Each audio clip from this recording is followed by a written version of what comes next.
था हम करवा दिए इसमें, ठीक है, ले लिए हैं। इसको बढ़िया से पढ़ लेना है सभी बच्चा को, जितना बायोलॉजी रहेगा, फिजिक्स रहेगा, चाहे केमिस्ट्री रहेगा, सब देख लीजिएगा अच्छा से, और समझिए, याद करते जाइएगा, है ना। देखिए पहला क्वेश्चन जो कह रहा है, क्या कह रहा है कि एस ए नोड क्या है। एस ए नोड क्या है? एस ए नोड मतलब क्या हुआ? साइनुऑरिकुलर।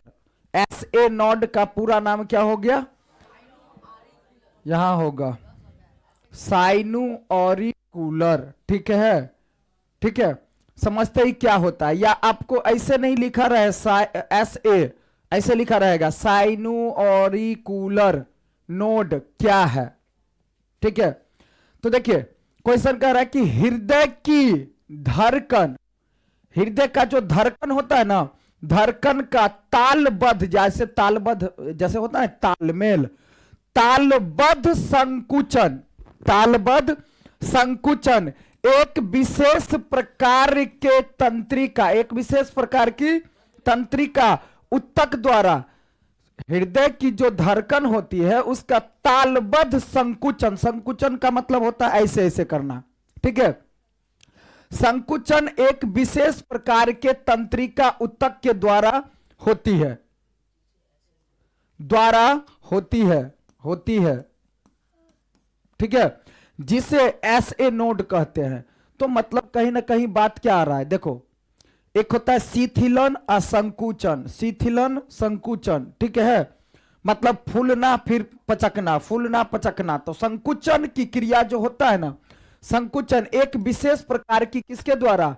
तंत्रिका उत्तकों के द्वारा होता है, जिसे हम एस ए नोड कहते हैं। तो कहीं ना कहीं देखो एस ए नोड क्या होता है, जैसे देखो मतलब कहने का, मूवी वगैरह में या कहीं देखता होगा, जब हीरो हीरोइन जब हॉस्पिटल में कोई भर्ती रहता है तो उसका देखना पेस मेकर ऐसे ऐसे रहता है ना जी, ऐसे ऐसे करके रहता है। और इसी को देखा जाता है वो टीवी पर देखा जाता है ना, कि अगर ई वाला रुक गया तो समझो मर गया, ठीक है। तो यही होता है। तो ई जो होता है क्या होता है, जब तक धड़कन चलता रहता है, धड़कन मतलब रुक गया तो समझो ई रुक गया मतलब मर गया। तो कहीं ना कहीं रिलेटिव किससे बात है कि जिंदा से और मरने से। जब तक संकुचन हो रहा है तब तक ये ऊपर नीचे करता रहेगा। संकुचन जब तक हो रहा है मतलब धक धक कर रहा है, और जब तक धक धक कर रहा है तब तक वो क्या है? जिंदा है। और जब ये मान लो कि बंद हो गया तो मर गया। तो बस लिख देगा यही बात समझ में आ गया। चलो इसको देखिए, इसका जो पूरा नाम एस ए नोड का पूरा नाम लिख देना। अतः इसका पूरा नाम साइनुऑरिकुलर नोड है। और एस ए नोड को पेस मेकर कहते हैं। पेस मेकर का मतलब क्या हुआ? यही पेस मेकर किसको बोलते हैं? इसी को, ये जो रहता है ना ऐसे ऐसे, ठीक है, इसी को बोलते हैं क्या हम? पेस मेकर, ठीक है। मतलब एस ए नोड एक प्रकार का क्या हो गया? पेस मेकर हो गया। लिख देगा आराम से। या ऐसे भी पूछेगा आपको इसमें क्वेश्चन कि पेस मेकर से आप क्या समझते हैं, S A node pacemaker से आप क्या समझते हैं। तो यही बात सब लिखना है। समझ में आ गया? चलिए आगे चलते हैं। आगे का क्वेश्चन क्या है? वाष्पोत्सर्जन क्रिया, या हो सकता है आपको इस क्वेश्चन को ले लेंगे कि धड़कनों का, देखिए क्या कर रहा है कि हृदय की धड़कन में संकुचन और शिथिलन से आप क्या समझते हैं, तब भी यही बातें सब लिखना है, ठीक है। चलिए आगे। वाष्पोत्सर्जन क्रिया में पौधे के महत्व को बतावे, यानी वाष्पोत्सर्जन क्या होता है, कौन बताएगा? वाष्पोत्सर्जन क्या होता है? वाष्प द्वारा पानी क्या होता है? ऊपर जाता है। जैसे बताए थे कि गड्ढा में अगर पानी रखा जाए तो कुछ पानी रिसक करके नीचे जाएगा और कुछ पानी ऊपर चला जाएगा। तो ऊपर जो जाता है किसके कारण? वाष्पीकरण के कारण, ठीक है। जैसे हम लोग चावल बनाते हैं तो उसमें पानी डालते हैं और पानी फिर क्या होता है? पूरा समाप्त। तो वाष्पीकरण के द्वारा क्या होता है? बादलों में चला जाता है, ठीक है। तो हम यहां से वाष्पोत्सर्जन क्रिया में पौधे के महत्व को बतावे कि वाष्पोत्सर्जन में पौधा का क्या महत्व है भाई। तो पानी जितना भी ऊपर जाता है तो पौधा के माध्यम से जाता है। पौधे के माध्यम से भी बताए हैं कि वाष्प उत्सर्जन की क्रिया में पौधे का क्या महत्व है। तो कुछ इस प्रकार है, देखिए पहला नंबर, यह जल अवशोषण की दर को नियंत्रित करता है। मतलब जल का जो अवशोषण करता है उसको क्या करता है, जल अवशोषण की दर, मात्रा को क्या करता है, नियंत्रण करता है, कंट्रोल करता है। दूसरा, यह पौधे में तापमान, यह पौधे में तापमान नियंत्रण करता है। यह पौधे में क्या करता है, तापमान को नियंत्रण करता है। वाष्पीकरण के द्वारा जब यह वाष्पीकरण होता है तो पौधे का तापमान क्या होता है, नियंत्रण में रहता है। ठीक है, आगे, यह खनिज लवण के अवशोषण में, खनिज लवण जानते हैं, तो खनिज लवण के अवशोषण में क्या करता है, यह मदद करता है, सहायता करता है। खनिज लवण के अवशोषण में मतलब धरती से जो आता है ना, तो जैसे पानी तो आता है ना, पानी नीचे से जड़ क्या करता है, पानी ऊपर ले जाता है, बहुत सारा पानी ले जाता है, तो उसमें से जितना पानी यूज करना रहता है खाना बनाने के लिए वो करता है, बाकी को क्या करता है, ऊपर फेंक देता है। ठीक है, वाष्पीकरण के द्वारा। ठीक है, तो इतना बात हम लिख सकते हैं। अगर ये पॉइंट में याद नहीं है आपको, सिर्फ वाष्पोत्सर्जन क्रिया से आप क्या समझते हैं, ऐसे भी रह सकता है, तो इतना बातें सब तुम लिख देना। ठीक है, अब देखो आरबीसी और डब्ल्यूबीसी का नाम बताए। आरबीसी और डब्ल्यूबीसी का पूछेगा पूरा नाम बताए। ठीक है, तो देखिए आरबीसी का मतलब red blood cell, red blood cell, और डब्ल्यूबीसी का मतलब व्हाइट ब्लड सेल।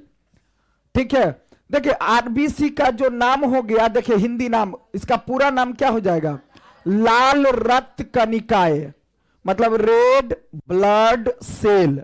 समझ में आया। तो आरबीसी का पूरा नाम हो गया लाल रक्त कणिकाएं। ठीक है, डब्ल्यूबीसी का पूरा नाम क्या हो गया, श्वेत रक्त कणिकाएं। ठीक है, अतः आरबीसी को हम इरिथ्रोसाइट्स क्या बोलते हैं, ऑब्जेक्टिव में कहीं पूछ लेगा, ध्यान दो, ये सब मेन पॉइंट लिखना। ठीक है, इरिथ्रोसाइट्स तथा डब्ल्यूबीसी को हम क्या कहते हैं, ल्यूकोसाइट्स कहते हैं, ल्यूकोसाइट्स, यहां से होगा। ठीक है, इरिथ्रोसाइट्स तथा डब्ल्यूबीसी को हम क्या कहते हैं, ल्यूकोसाइट्स कहते हैं। समझ में आया। तो डब्ल्यूबीसी आरबीसी बात समझ में आया। डब्ल्यूबीसी जो रहता है क्या रहता है, रेड ब्लड सेल जो होता है डब्ल्यूबीसी से ज्यादा होता है शरीर में। बात समझ में आया। हाँ, चलिए आगे, हार्ट बीट तथा पल्स क्या है। अब यहां से दो क्वेश्चन बन जाता है, हार्ट बीट क्या है, पल्स क्या है। ठीक है, समझिए बात को। हार्ट बीट हृदय के एक बार धड़कन के, मतलब एक, देखिए हृदय एक बार धड़कन के समय शिथिलन एवं संकुचन जो हम बताए थे, इससे रिलेटिव है। किससे, एसए नोड से, एसए नोड से। लेकिन यहां डायरेक्ट कर रहा है हार्ट बीट। हार्ट बीट का मतलब हो, जैसे हार्ट अटैक हो जाता है, तो हार्ट अटैक होने का क्या मतलब होता है, हार्ट अटैक होकर के जो आदमी मरता है तो इसका मतलब क्या होता है, बंद कर देता है। हार्ट अटैक का मतलब होता है उसका धड़कन धड़कना क्या होता है, बंद हो गया। अब जैसे कोई आदमी जा रहा है, कहीं जा रहा है या कहीं है, अब वो जैसे है वैसे ही रह जाएगा, पार, मतलब ऐसे रह जाएगा। तो हार्ट बीट हृदय के एक बार धड़कन के समय शिथिलन और संकुचन। देखो जैसे धड़कन देखता होगा, जैसे मूवी वगैरह में या कहीं पर दिल जो रहता है तो ऐसे ऐसे करते रहता है, पंप मारते रहता है। वो जो पंप एक बार जब ऐसे किया तो उसको बोलते हैं शिथिलन संकुचन, शिथिलन संकुचन, शिथिलन संकुचन।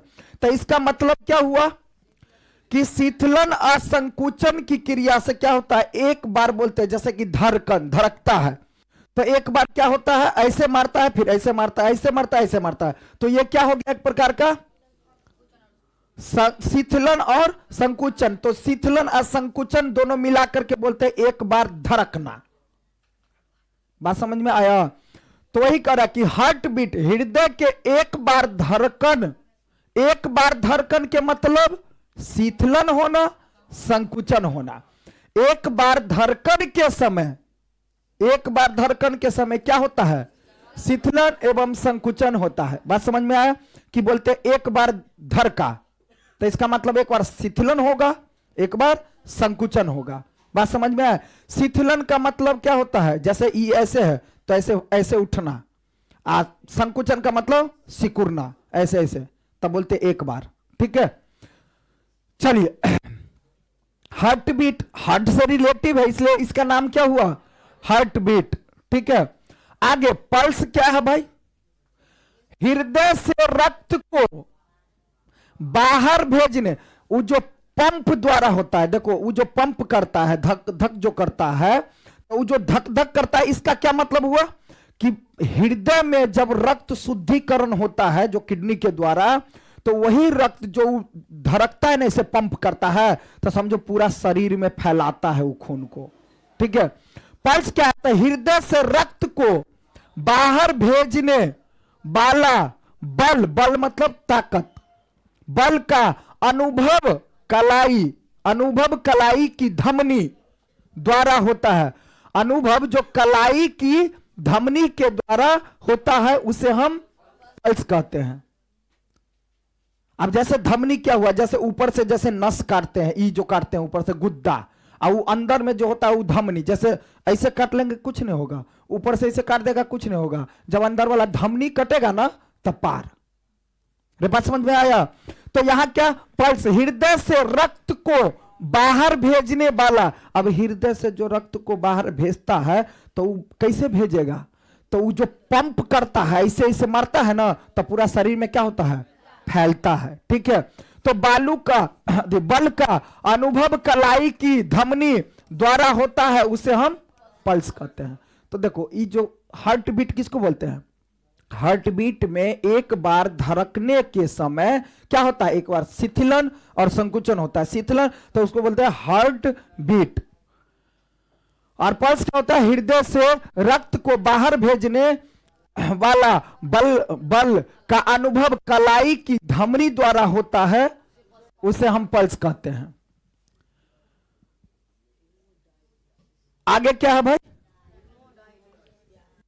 हीमोडायलिसिस क्या है? अब देखो यहां से क्वेश्चन देखो, डायलिसिस, हीमोडायलिसिस क्या है? तो यहां हीमो को छोड़ दो, डायलिसिस, डायलिसिस एक मशीन होता है। जैसे कहा जाता है कि 2 किडनी होता है भाई, तो कहा जाता है एक किडनी खराब हो गया फिर भी एक किडनी पर जिंदा है कोई, इतना पता है? अभी भी बहुत आदमी होगा जो एक किडनी पर जिंदा होगा, और वो किडनी जो होता है ना, वो किडनी जो है खून को शुद्धिकरण करने में काम करता है, बहुत सारा काम करता है वैसे। ठीक है, तो कभी कभी क्या होता है, जब किडनी काम नहीं करता रहता है ना, तो पैसा वालों सब क्या करता है, ये डायलिसिस मशीन होता है, ये मशीन उसके बॉडी में फिट कर दिया जाता है, तो इसके द्वारा क्या होता है? काम करता है। ठीक है, तो देखो ये डायलिसिस क्या है? एक प्रकार का मशीन है जो हार्ट मतलब किडनी का काम करता है शुद्धिकरण करने में। देखो क्या कर रहा है डायलिसिस, इसका भी बात नहीं किया। देखो डायलिसिस मशीन एक कृत्रिम मतलब कि आदमी के द्वारा बनाया गया ब्रिक, ब्रिक मतलब किडनी, ब्रिक की तरह काम करता है, किडनी की तरह, मतलब बात समझ में आया? डायलिसिस एक मशीन है जो कृत्रिम ब्रिक की तरह कार्य करता है, मतलब किडनी ही के जगह पर समझो कि काम करता है। एवं इस मशीन से रक्त की शुद्धिकरण होता है, बताए थे रक्त की। अब देखो ये मशीन जो है रक्त क्या करता है? ब्रिक का काम करता है। क्या करता है? ब्रिक का काम करता है, और एवं इस मशीन से रक्त की शुद्धिकरण की प्रक्रिया, जब इस मशीन से रक्त का शुद्धिकरण होता है, और उस शुद्धिकरण की प्रक्रिया को हम हीमोडायलिसिस कहते हैं। मतलब बात समझ में आया कि डायलिसिस एक प्रकार का मशीन है, और उस मशीन के द्वारा क्या कृत्रिम ब्रिक को, या कृत्रिम नहीं भी याद रहेगा छोड़ दो, किडनी को की तरह काम करता है, किडनी की तरह काम करता है, किडनी की तरह काम करता है। और किडनी काम क्या करता है? तो रक्त को शुद्धिकरण करता है, और जब रक्त को शुद्धिकरण करता है तो उस शुद्धिकरण की प्रक्रिया को हम क्या कहते हैं? हीमोडायलिसिस कहते हैं। क्यों? अब उसमें हीमो क्यों लग गया? डायलिसिस तो मशीन हो गया, क्योंकि हीमोग्लोबिन पाया जाता है खून में, और उस हीमोग्लोबिन के तहत से क्या करता है? शुद्धिकरण करता है, इसलिए यहां लग गया हीमो। ये सब क्वेश्चन एकदम आराम से इजी में है, याद हो गया? चलो कहते हैं, ठीक है, प्रक्रिया को क्या कहते हैं भाई? हीमोडायलिसिस कहते हैं। तो रक्त का शुद्धिकरण किसके द्वारा होता है? किडनी के द्वारा। किडनी नहीं रहे तो क्या होता है? एक डायलिसिस। आपको क्वेश्चन ये भी पूछ लेगा कि हीमोडायलिसिस क्या है? नहीं, आपको पूछ लेगा डायलिसिस क्या है। तो डायलिसिस क्या है? एक मशीन है। डायलिसिस क्या है? जो किडनी के स्थान पर, यानी किडनी की तरह काम करता है, वह रक्त के शुद्धिकरण में काम करता है। बात समझ में आया? हम लोगों के अंदर हमेशा रक्त जो होता है ना, शुद्धिकरण होते रहता है, ठीक है। देखो, वृक्क द्वारा उत्सर्जन 3 चरण में पूर्ण होती है। जो नाम बताए, वृक्क मतलब किडनी द्वारा जो उत्सर्जन होता है ना कुछ भी, तो वो उत्सर्जन 3 चरणों में पूरा होता है, जो खून का उत्सर्जन होता है, ठीक है। ग्लोमेरुलर फिल्ट्रेस होता है, जो खून का फिल्टर। फिल्टर का मतलब क्या हुआ? शुद्धिकरण। जब ये बोले शुद्धिकरण, ये कौन करता है? वृक्क ना करता है।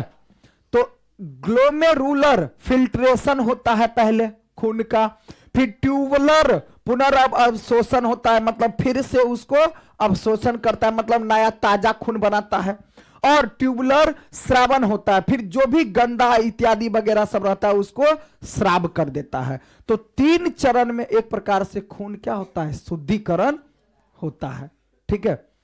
आगे चलिए, अगला क्वेश्चन क्या है भाई? अब इसको ऑब्जेक्टिव में भी ले लेगा कि वृक्क द्वारा उत्सर्जन किन किन चरणों से होता है? 1 नंबर में, 2 नंबर में, 3 नंबर में, या कोई नंबर में, या सभी में? तो सभी में टिक लगाना है। बबूल, चीर, पीपल, बरगद एवं कनेर में उत्सर्जी पदार्थ का नाम बताए। मतलब कहने का कर रहा है कि बबूल, जैसे हम लोग पेड़ को देखते हैं, अगर कहीं पर पेड़ रहता है तो वो पेड़, जब हम पेड़ को क्या करते हैं, कुछ कुदाल वगैरह, जैसे मान लो यहां पेड़ है, अभी इसका डायर बोलते हैं ना उसको, तो यहां जब हम इसको यहां पर अगर कट करेंगे कोई चीज से, टेंगारी से, हंसुआ से, खुरपी से, तो उसको खून जैसा बहने लगता है। तो वही खून का नाम कर रहा है, वो जो बहने लगता है ना, तो किस पौधा में क्या बहता है? तो देखिए, बबूल में जो बहता है तो उसको गोंद बोलते हैं, गोंद। अब जैसे आमों समय गोंद सब होता है, आम में कई प्रकार की पेड़ पौधा में क्या होता है? गोंद की तरह होता है, वो लस्सा जैसा, उसी को गोंद बोलते हैं। अब लस्सा से हम कोई काम कर लेते हैं, गोंद चिपकाने का काम कर लेते हैं। अब नहीं, लेकिन पहले जब गोंद का उत्सर्जन नहीं था, 15-20 साल पहले भी आदमी के पास पैसा कम था, तो गोंद का काम उसी से किया जाता था, ठीक है। जैसे हम ही लोग स्कूल पहले जाते थे, तो स्कूल में मान लो कोई चीज चिपकाना रहा, तो कभी कभी नहीं रहता था गोंद, तो उस सबसे काम चला लेते थे, ठीक है। बबूल, गोंद, बबूल से जो निकलता है उत्सर्जी पदार्थ, तब पूछ लेगा ऑब्जेक्टिव में भी, बबूल का उत्सर्जी पदार्थ क्या है? तो गोंद है। बबूल का उत्सर्जी पदार्थ क्या है? गोंद। उत्सर्जी पदार्थ किसको बोलते हैं? जो बाहर निकलता है। जैसे आपका, खड़ो, पंकज का है, खड़ो, पंकज बताओ, आपका जो उत्सर्जी पदार्थ है वो क्या सब है? हाँ, वही पसीना हुआ, मल मूत्र हुआ, ये सब क्या होगा भाई? उत्सर्जी पदार्थ है आदमी के लिए। तो बबूल का जो उत्सर्जी पदार्थ है क्या है भाई? गोंद है। अब देखो, एक चीर का पौधा आता है, बहुते बार एग्जाम में पूछा है चीर का पौधा, ऑब्जेक्टिव में। बैठो, चीर के पौधा का उत्सर्जी पदार्थ क्या है? तो रेजिन है भाई। क्या है? रेजिन है। पीपल हो गया, बरगद हो गया, तथा कनेर का गाछ सब, पौधा सब, इस सब से जो निकलता है तो उसको क्या बोलते हैं? लेटेक्स। इस तीनों में से कोनो एक को पूछ लेगा इस बार ऑब्जेक्टिव में कि पीपल के पेड़ का उत्सर्जी पदार्थ क्या है? तो लेटेक्स है। चीर के पौधे का क्या है? तो रेजिन है। ये तो बहुते बार पूछा है परीक्षा में। ये तो सब जानता है इसलिए पूछता नहीं, इस बार कहीं इसमें से ना पूछ ले। लेटेक्स, बात समझ में आ रहा है? उत्सर्जी पदार्थ सब समझ में आ रहा है ना? हाँ, अगर पूछेगा उत्सर्जी पदार्थ किसको बोलते हैं? हाँ, जो बाहर निकलता है, जैसे में लिख देना, ये 2-3 को याद रख लेना। गोंद हो गया, रेजिन हो गया, लेटेक्स हो गया, लिख देना। पेड़ पौधे का जो उत्सर्जी पदार्थ का 3 पेड़ पौधे का, या मतलब 2-3 पेड़ पौधे का उत्सर्जी पदार्थ का नाम बताए तो रेजिन लिख देना, लेटेक्स लिख देना और गोंद लिख देना। ठीक है, चलिए आगे। पिट्यूटरी ग्रंथि को मास्टर ग्रंथि कहा जाता है। पिट्यूटरी ग्रंथि को क्या कहा जाता है भाई? पिट्यूटरी ग्रंथि को मास्टर ग्रंथि क्यों कहते हैं? पिट्यूटरी ग्रंथि को मास्टर ग्रंथि क्यों कहते हैं भाई? तो पिट्यूटरी ग्रंथि को जैसे मास्टर ग्रंथि कहने में क्या तात्पर्य है? तो देखिए, जैसे पिट्यूटरी ग्रंथि को मास्टर ग्रंथि हम क्यों कहते हैं? तो पिट्यूटरी अपने क्या है? ग्रंथि है। अब फिर भी जो है दूसरे ग्रंथि को नहीं, लेकिन पिट्यूटरी ग्रंथि को मास्टर नाम दे दिया, मास्टर ग्रंथि दे दिया। ठीक है, क्यों दे दिया? देखो, यह ग्रंथि मतलब कौन ग्रंथि? पिट्यूटरी ग्रंथि। यह ग्रंथि कई अन्य अंतः ग्रंथि यानी अंतःस्रावी ग्रंथि कहा जाए तो अंतःस्रावी ग्रंथि को नियंत्रित करती है। मतलब कहने का अंतःस्रावी ग्रंथि कह दो या अन्य ग्रंथि को, अन्य मतलब दूसरे ग्रंथि को क्या करता है? नियंत्रण मतलब कंट्रोल करता है। जैसे मास्टर है, कोई मास्टर है, अगर उसको जो है कहा जाता है क्या? अगर कोई पढ़ाते हैं तो उसको मास्टर कहा जाता है। तो इसका क्या मतलब हुआ कि वो अपने तो भाई विद्यार्थी है ही, वो अपना भी है, वो अपने विद्यार्थी होते हैं, लेकिन वह क्या करता है? अन्य विद्यार्थियों को कंट्रोल करता है। इसलिए उसको क्या बोलते हैं? हम मास्टर बोलते हैं। हम कह सकते हैं एक प्रकार से, बात समझ में आ रहा है? इसलिए उनको क्या बोलते हैं? हम मास्टर बोलते हैं कि भाई मास्टरमाइंड है। अगर किसी का दुख कष्ट तकलीफ होगा तो उसका निवारण होगा। तो इसका मतलब क्या कि जो भी ग्रंथि होता है उस सबको काम इत्यादि करने में अगर दिक्कत होता है तो सबका कंट्रोल कौन करता है? पिट्यूटरी ग्रंथि। इसलिए उसको क्या कहा जाता है? मास्टर ग्रंथि। अरे ये सब याद नहीं हो जाएगा? अब लिख नहीं देगा आराम से? हाँ, मास्टर ग्रंथि कहता है, यानी क्यों कहते हैं? क्योंकि यह ग्रंथि दूसरे ग्रंथि को कंट्रोल करता है। ऐसे भी लिख सकते हैं, नियंत्रण करती है, इसलिए इसे हम, कोई दिक्कत? चलिए आगे। एक लिंगी तथा द्विलिंगी। एक लिंगी, समझो बात को, एक लिंगी, लिंग तो जानता है तुम लोग, स्त्रीलिंग और पुल्लिंग। बात समझ में आया? स्त्रीलिंग का मतलब एक लिंगी और द्विलिंगी। पहले एक लिंगी समझते हैं, द्विलिंगी। जैसे देखो, लिंग का मतलब ही क्या हो गया? स्त्री और पुल्लिंग। अब देखिए, स्त्रीलिंग में जो होता है, स्त्रीलिंग में कौन सा गुणसूत्र पाया जाता है? तो XX गुणसूत्र पाया जाता है बाबू। अगर ऑब्जेक्टिव में पूछेगा कि स्त्री में कौन सा गुणसूत्र पाया जाता है, तो XX गुणसूत्र पाया जाता है। और पुरुष में कौन सा गुणसूत्र पाया जाता है भाई? तो XY गुणसूत्र पाया जाता है। जैसे किसी भी जोड़ी को, जैसे शादी विवाह होता है तो किसी को लड़का होना या लड़की होना किस पर डिपेंड करता है? लड़का पर।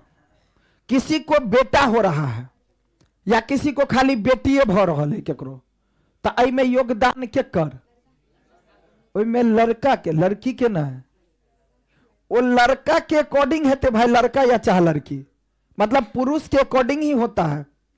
लेकिन यहां पर गांव घर में सबको पता नहीं है, तो इसका जिम्मेवार किसको दे दिया जाता है? महिला को। अब जे महिला कन्या आला उ मान लिया खाली बेटा जन्म लेलक, हमर पुतोह है, हमर पुतोह है, लक्ष्मी पुतोह हमर है, खाली बेटे जन्म हो है।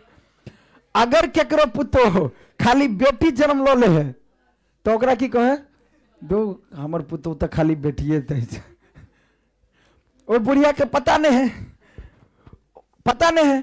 इसमें उसका कोई योगदान नहीं है बाबू। वो डिपेंड करता है किस पर? पुरुष पर। अब पुरुषों के अपना हाथ में थोड़ी है। सज रहते तो वह वालापन धो देते, खाली लड़के वाला ना। तो ऐसा वाला बात नहीं है। हाँ, लेकिन होता है तो किससे? पुरुष से ही होता है। किससे होता है? अभी ऐसा होता है कि जैसे मान लो स्त्री में कौन सा गुणसूत्र होता है भाई? एक्स एक्स गुणसूत्र। यहां पुरुष है तो पुरुष में क्या होता है भाई? एक्स वाई गुणसूत्र होता है। स्त्री में गुणसूत्र की संख्या कै गो? घोचू 46 गो, 23 जोड़ा। किसी भी स्त्री में या पुरुष में गुणसूत्र कितना होता है? 46 गो होता है और 23 जोड़ा होता है। जोड़ा में तो 23 गो। तो होता ऐसा है। हाँ, तो इसमें क्या होता है कि सब जो है, जैसे कि कहने का मतलब क्या होता है? 44 प्लस में एक्स एक्स तो हो गया 46। खाली एक्स एक्स होता है। इसमें क्या हो जाएगा? 44 प्लस में एक्स वाई। समझ में आ रहा बात? X Y. तो अब यहां से क्या होता है कि जैसे मान लो कि ई जो स्त्री है, कोई भी स्त्री है, ठीक है, स्त्री है, ठीक है, और ये क्या है भाई? पुरुष है, ठीक है। अब इसका शादी इसके साथ हुआ तो इसमें गुणसूत्र क्या होगा? X Y. इसमें गुणसूत्र क्या है? अगर मान लो, अब मान लो कि दोनों के साथ क्रिया हुआ तो यहां मान लो, अब देखो इसमें देखो क्या आएगा? जब इसमें तो ऑलरेडी की भरल है एक्स एक्स, इसमें क्या भरल है? और जब इसमें एक्स एक्स भरल है तब मान लो कि पुरुष वाला, देखो इसमें एक्स है, अब पुरुष वाला अगर एक्स गया तो यहां जो बच्चा जन्म होगा तो क्या होगा? लड़की जन्म होगा। अब इसमें तो एक्स भरल है, अगर यहां लड़का से, अगर पुरुष से वाई गया तो अब जो जन्म होगा सो क्या होगा? लड़का जन्म होगा। बात समझ में आया? तो कहीं ना कहीं लड़का होना या लड़की होना वो किसका दायित्व है? वो पुरुष पर डिपेंड करता है। लेकिन सबको पता नहीं है ये बात। अभी जाकर ने केकरो कह देवे नहीं तो झगड़ा हो जाते ही सबसे। के मास्टर बा पढ़ा दिल करो कौन कन्या के हाँ, गांव घर में जितना भी औरत रहती है वो हो एकदम, जरा बेटा हो तो आहा हा हमरे से तो बेटा भेले जहाँ पुरुष के डाइटो दे कि हम ही छो जो बेटा दिली है ना, जबकि उसका कोई योगदान नहीं होता है। वो डिपेंड करता है किस पर? या तो फिर किसी को लड़की लड़की हुआ तब भी किस पर? लड़के पर। और उस बेचारी अपना महिला को कोसा जाता है ना, महिला के कोसल जा है कि खाली बेटिए हुए है एकरा। तो गुणसूत्र समझ में आ गया? अब देखो बात क्या होता है एक लिंगी और द्विलिंगी की। तो देखो अगर कोई चीज, जो भी जीव जंतु जिसमें क्या होता है एक्स एक्स गुणसूत्र और एक्स वाई गुणसूत्र, मतलब क्या होता है? एक लिंगी का मतलब क्या होता है? देखो कह रहा है एक लिंगी, एक लिंगी और द्विलिंगी। द्विलिंगी का दूसरा नाम है उभयलिंगी। उभय जिसमें दोनों हो, ठीक है। एक लिंगी देखो पपीता, तरबूज, मानव, मछली, मेढक, इस सब में एक लिंगी होता है। मतलब मेढक, मेढक में क्रिया होगा तब जाकर के दूसरा मेढक आएगा। बात समझ में आया? मतलब मछली, मछली में क्रिया होगा तब जाकर के एक दूसरा मछली आएगा। मानव, मानव हो गया, तरबूज हो गया। ऑब्जेक्टिव में पूछेगा एक लिंगी निम्न में से कौन है, ठीक है। पपीता हो गया, वो सब क्या है? एक लिंगी होता है। क्या है?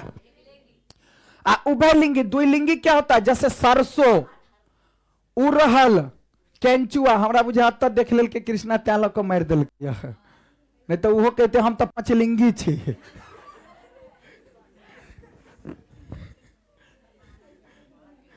नहीं एक लिंगी नहीं दुलिंगी, कहते हम सब लिंगी छे। ठीक है, चलो भाई। तो उड़हल के, केंचुआ इत्यादि, कमी और हाइड्रा, बहुते बार पूछा हाइड्रा क्या है? द्विलिंगी।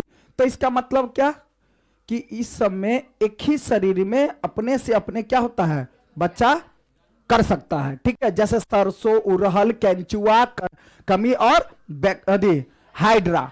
बात समझ में आया? तो एकलिंगी, तो जिस जीव जंतु में दोनों गुणसूत्र, एक गुणसूत्र हो उसको क्या बोलते हैं? एक गुणसूत्र नहीं, बल्कि स्त्रीलिंग और पुल्लिंग मतलब अलग अलग हो। क्या हो? अलग अलग हो, एक व्यष्टि में अलग अलग हो। ठीक है, बात समझ में आया? द्विलिंगी किसको बोलेंगे? वैसा जीव जंतु जिसमें स्त्रीलिंग और पुल्लिंग दोनों तरह का गुणसूत्र एक ही में हो। बात समझ में आया? तो लिख देगा क्वेश्चन यहां से, एक लिंगी और द्विलिंगी का उदाहरण केवल, लेकिन डेफिनेशन पूछेगा एक लिंगी किसे कहते, तो नहीं लिख देगा, आराम से लिख देगा भाई। लिख दो एक लिंगी, जैसे कि सर आप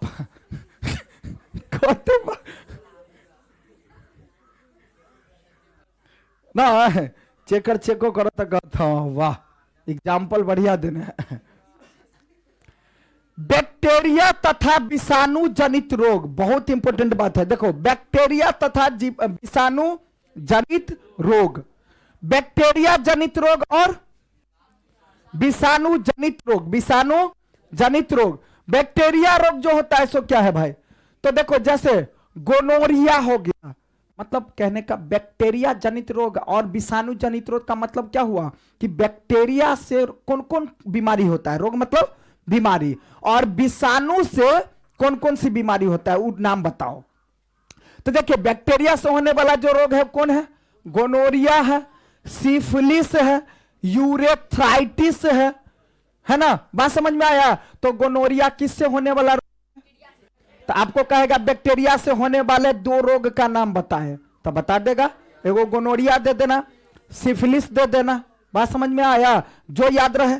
कहेगा विषाणु से होने वाले दो रोग का नाम बताओ, तो एड्स हो गया, सर्विक्स हो गया, कैंसर हो गया, हर्पिस हो गया। बात समझ में आया? लिख देगा। ठीक है, अब निम्न में से कहेगा, निम्न में से कौन बैक्टीरिया से होने वाला रोग है? तो 1 नंबर में, 2 नंबर में, 3 नंबर में, 100 नंबर, तो 100 में टिक लगाना पड़ेगा। तो ये चीज सब समझ लो। चलिए आगे।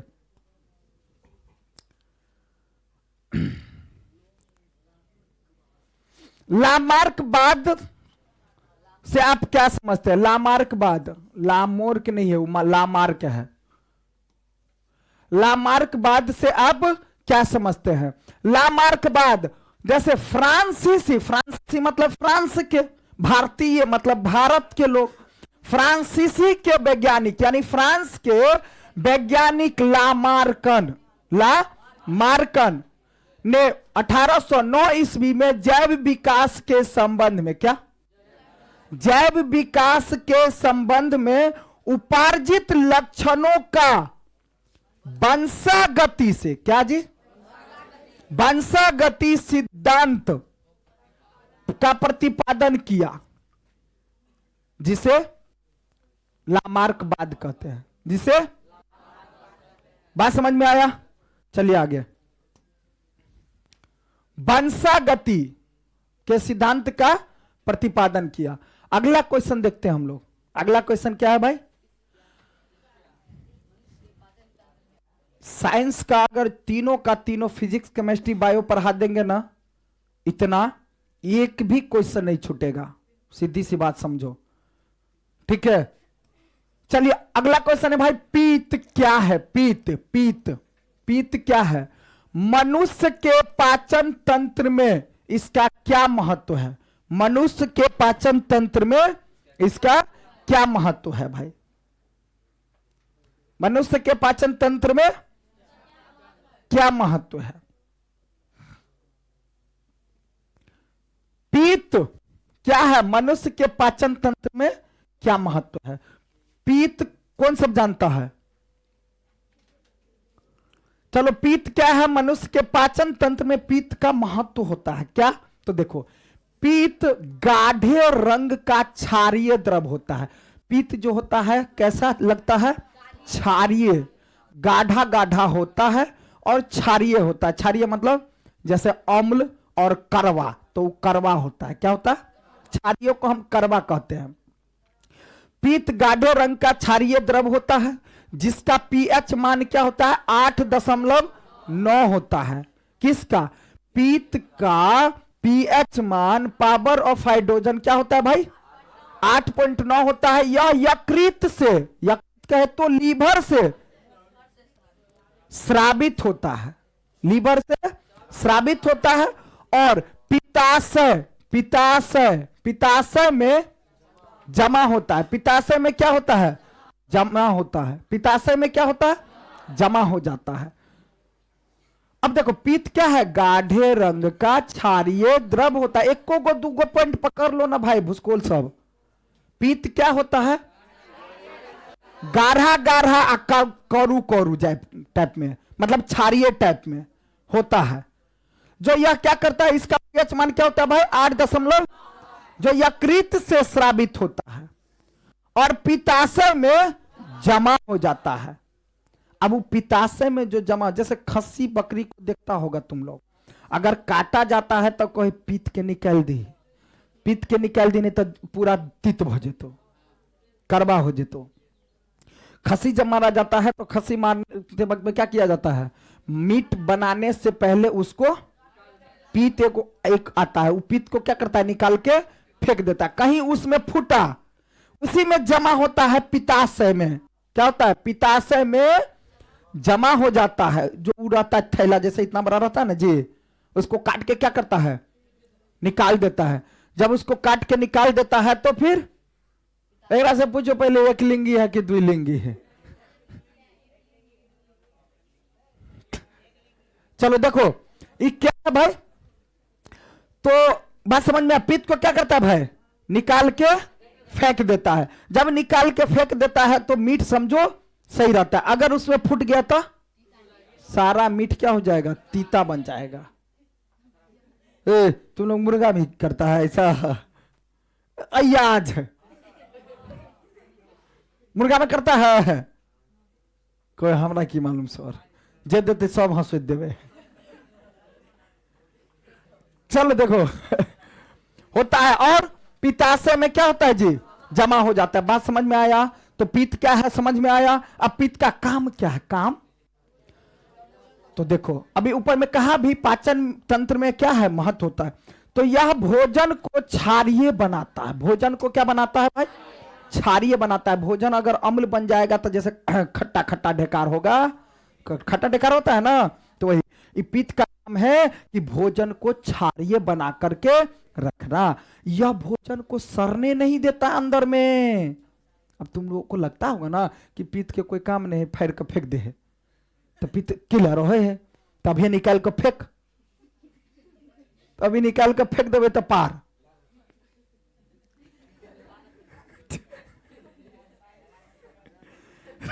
बस समझ आया? अभी निकाल देवे तो भोजन के सड़ने करने से क्या होता है? अंदर में अगर भोजन सड़ेगा गलेगा तो क्या होगा जी? अंदर में एकदम कचरा फैल जाएगा ना। तुम्हारे पेट में क्या होगा? कचरा फैल जाएगा।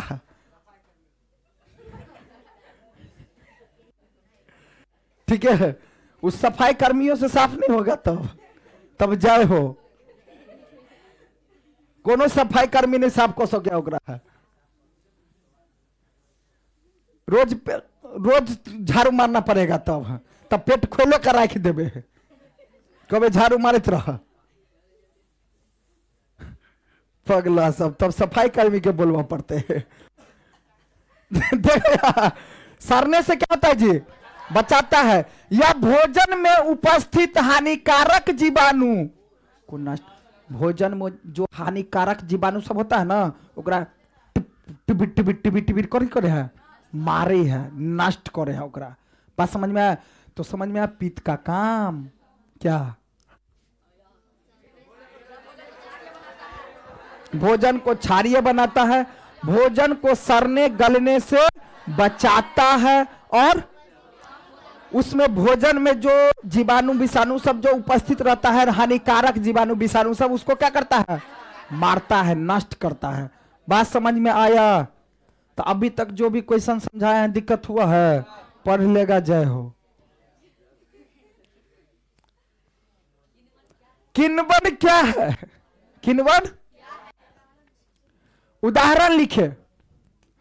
जब सूक्ष्म जीवों द्वारा क्या, जब सूक्ष्म जीवों के द्वारा जटिल कार्बनिक क्या यौगिक को धीरे धीरे सरल कार्बनिक यौगिक में बदलता है तो उसे किण्वन कर किण्वन क्या है? जब सूक्ष्म जीवों द्वारा जटिल कार्बनिक यौगिक को धीरे धीरे सरल यौगिक में, जैसे देखो अब यहां हम क्या करते हैं, जैसे दूध है एक औंट ऊंट दिलिए। अब देखो अभी औंट दिलिए, ई कथी है अभी जटिल, ई कथी है भाई, ई जटिल कार्बनिक यौगिक है अभी। अब इसमें क्या किए हम, अब इसमें जोरन, कथी जोरन, दूध क्या है जटिल यौगिक, जटिल यौगिक। अब क्या कहा, सूक्ष्म जीवों के द्वारा जब जटिल यौगिक को सूक्ष्म जीवों के द्वारा धीरे धीरे धीरे उसको सरल यौगिक में बदल देता है तो उसे हम क्या कहते हैं, किण्वन की क्रिया कहते हैं। किण्वन एक प्रकार का क्रिया है। किण्वन क्या है, इस क्रिया में जटिल यौगिक सूक्ष्म जीवों के द्वारा सरल यौगिक में बदल जाता है।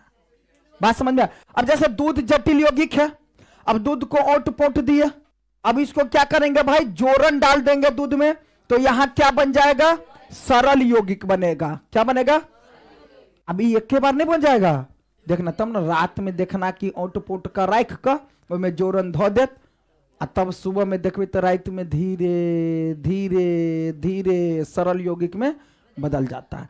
लेकिन वो कब, जब उसमें जोरन डालेंगे तो, जोरन नहीं डालेगा तो